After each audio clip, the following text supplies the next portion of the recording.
me entero que voy a ser diputada gracias a la paridad de género.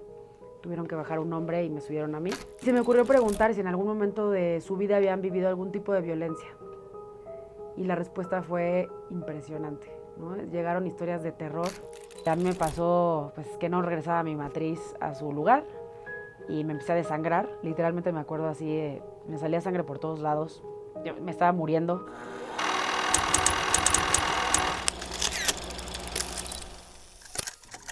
Bueno, soy Alessandra Rojo La Vega y la historia de Annie llega a mi vida en un momento muy especial y muy importante porque gracias a un activismo que yo había hecho desde sociedad civil por el medio ambiente, cuando me convertí en mamá de Martina, que es mi primera hija, que hoy tiene 8 años, me nació una preocupación por el medio ambiente porque ella veía la basura en la calle y jugábamos de camino a la guardería a recoger basura y me decía, ¿por qué hay tanta, ¿no? Tanta basura en las calles? Y empieza una preocupación real del mundo que le vamos a dejar a las futuras generaciones. Entonces empieza un activismo muy fuerte en redes sociales por medio de change.org, en pues movimiento no solo digital, sino pues limpiar las playas, limpiar las calles, activaciones de sociedad civil. Y gracias a esto me invitan a ser diputada local en la Ciudad de México. Y entré, ya no iba a entrar, ya había pasado el julio, en septiembre, ya cuando iban a tomar protesta un día antes, me entero que voy a ser diputada gracias a la paridad de género. Tuvieron que bajar un hombre y me subieron a mí. Y entendí que este espacio se lo debía a la lucha de mujeres, a todas aquellas mujeres diferentes, raras, locas, ¿no? Que hicieron esto posible para que nosotras estuviéramos ahí. Desde la primer iniciativa fue pues para lograr la paridad de género, no solo en, pues, en las diputadas y diputados, sino en la toma de decisión, ¿no? Porque digo, todavía nos sigue faltando, siguen dirigiendo y tomando decisiones hombres. Y bueno, empecé a hacer las cosas muy diferente. Yo entendía ese espacio como representación de las personas. Me criticaban por todo, por ser mujer, por ser joven, porque no tenía experiencia o tal vez no tenía esa experiencia que ellos tenían. Y la verdad es que tampoco la necesitaba. No quería, pues, comportarme o ser de la manera, pues, como se han venido comportando los políticos en este país. No todos, pero la mayoría nos han fallado y por eso hay una distancia natural entre la gente y la política porque pues nos da coraje, ¿no? Que deberían de hacer las cosas bien y se enfocan en sus intereses políticos y personales y les vale gorro. Entonces, digo, todo este contexto porque dentro de este forma de hacer las cosas diferentes, yo abrí mis redes sociales que ya tenía cierta influencia para escuchar historias y para ocupar ese espacio y para llevar propuestas. Y entonces, en su mayoría me seguían mujeres, en un 90% me siguen todavía mujeres. Y se me ocurrió preguntar si en algún momento de su vida habían vivido algún tipo de violencia. Y la respuesta fue impresionante, ¿no? Llegaron historias de terror, parecía que se desahogaban y que no acababa ahí, ¿no? Que querían hacer algo. Dentro de estas muchas historias me llega la historia de Annie, que hoy es gran amiga mía, una mujer que fue atacada con ácido a los 23 años afuera de su casa, plena luz del día. Regresaba de la escuela y se le acercó una pareja, una mujer y un hombre que vendían gelatinas a ofrecérselas y le aventaron ácido en la cara y en el cuerpo, ocasionándole un daño pues irreparable, no solo físico, sino psicológico, emocional, económico, a ella, a su familia. En ese momento me contó su historia, todavía me acuerdo perfecto que era un domingo y yo dije, no es posible porque dentro de su historia me contó que fue a denunciar y los ministerios públicos resultaron con médicos legistas que solo eran lesiones menores a 15 días, entonces no alcanzaba ni cárcel. Y cuando la conocí dije, esto no puede ser, ¿no? Esto se tiene que reformar. Escuchabas como que en India pasaban estas cosas, en otros países, pero nunca me imaginé la magnitud. Colombia es el país número 1 en este tipo de ataques. Y por 25 pesos que cuesta en México un litro de ácido, puedes acabar con la vida de una mujer. Pero lo importante de estos ataques es que entendí que son ataques por el simple hecho de ser mujeres, ¿no? No te atacan por hacerte un daño como, no es una lesión común y corriente, es, no estás conmigo, no estás con nadie y te voy a destruir como te conozco, ¿no? Para que nadie te voltee a ver, para que no tengas futuro en ningún aspecto posible. Y fue un reto, pues, hacer entender este tipo de ataques, ¿no? Porque me decían, es que ya están lesiones. Yo en aquel entonces hice una reforma con ANI, que para castigar los ataques con ácido por razón de género, ¿no? Lesiones cometidas contra la mujer en razón de género, quien use ácido o materiales corrosivos.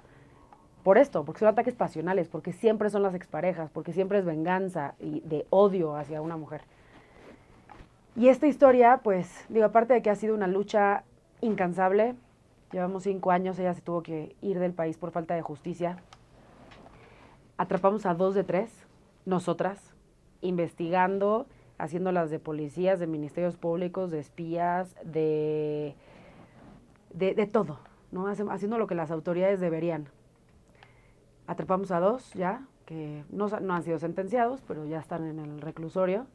Y nos falta el autor intelectual, que es la expareja de Ani, y que la ha ido persiguiendo, ¿no? Porque ella ha tenido que dejar el país por falta de justicia, porque no la ha dejado en paz. Y hoy ha llegado hasta donde ella se fue a esconder para, pues, probablemente seguirle ocasionando un daño. Siempre siento miedo, ¿no? Es una pregunta que me hacen constante. ¿No sientes miedo? Porque siempre doy la cara, porque siempre señalo y acuso a quienes persiguen y viven impunes, agresores que violentan a las mujeres. Sí siento miedo, pero las cosas hay que hacerlas con todo el miedo, porque si no vamos a seguir en el mismo punto de donde empezamos, ¿no? Yo hace 10 años viví muchos tipos de violencia, hace 15, hace 20, y me quedé callada, porque las mujeres eso hacemos, nos quedamos calladas porque nos da pena, nos da miedo, nos van a revictimizar muy probablemente. Digo, ese miedo viene de algo, de que una sociedad prefiere voltear y juzgar a una mujer porque sale en falda o porque sale de noche o porque tomó en una fiesta y entonces cómo se atreve y tiene la culpa. Se les hace más fácil eso que señalar a los agresores, que señalar al violador o al abusador o al que hace daño. Y es increíble y es pues un miedo que tenemos de no hablar y de cargar con un dolor y un sentimiento que no tendríamos por qué tener, ¿no? Las mujeres tenemos que empezar a alzar la voz porque, uno, por nuestra propia historia, porque no tenemos por qué sentir miedo ni culpa. Nosotras estamos viviendo nuestra vida con los derechos que se supone que tenemos como seres humanos. Y los que violentan se quedan impunes, se quedan libres y aparte van a seguir violentando a más mujeres. Eso es lo importante de que una mujer alce la voz, que no solo se salva a sí misma, sino salva a otras mujeres, se vuelve heroína de muchas. Y bueno, pues esta historia a mí me cambia la vida para siempre, ¿no? Yo no nací feminista, ni me hice tan joven como me hubiera gustado. Yo soy feminista hace 6 años.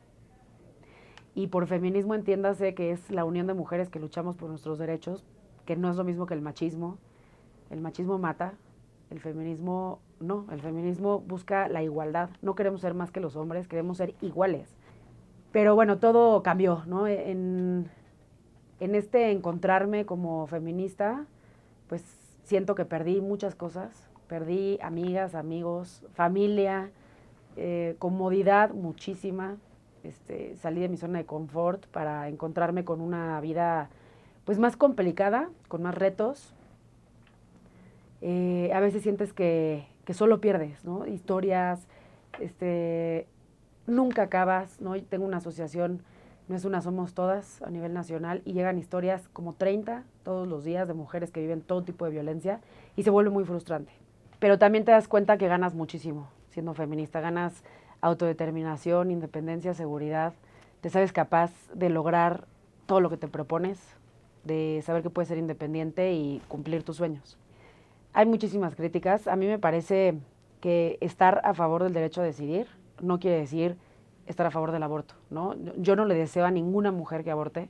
Es una situación dolorosa y yo desearía que ninguna mujer tuviera que decidirlo, pero punto número 1, las mujeres tenemos distintos contextos de vida, ¿no? Que no te pase a ti no quiere decir que no le pase a una mujer y que en este privilegio que tenemos, pues no podemos ser no empáticos, no empáticas con esas mujeres. Primero está, pues, la culpa eterna de las mujeres y de las mamás, de nunca es suficiente, ¿no? Y es una contradicción de la sociedad civil de exigirle a las mamás, pero tampoco facilitar, ¿no? O sea, por un lado te dicen que tienes que ser la mamá perfecta, equilibrar entre trabajo y y maternidad, no regarla, ¿no? Aparte de todo, tienes que estar bien vestida, bien arreglada, tener buen cuerpo, ser perfecta.